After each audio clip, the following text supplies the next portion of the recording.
Pero syempre bago po natin siya gamitin, make sure na maglalagay po tayo ng bara dito para sa blade.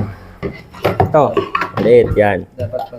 Dapat pantay yung small sa malaki.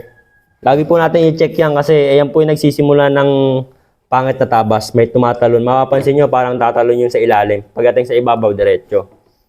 Yan. Babarahin nyo lang po siya dyan. Pag diretso, yan. Okay na po yan. Tapos, ang angat ng blade, kung mapapansin nyo po yan, dito sa likod, sir. Yan. Alam po. Yan yung angat ng main. Yan. Ayan po yung angat ng main blade. Kung ano po yung board, ganun din po yung main. Yan. Sa small blade naman natin yung scoring, mas maganda kung naka 1 to 2 mm lang po siya. Mas maganda kung didikit lang talaga siya, masugatan niya lang eh. Para mas pulido po talagang walang chipping ang maganap. Yan.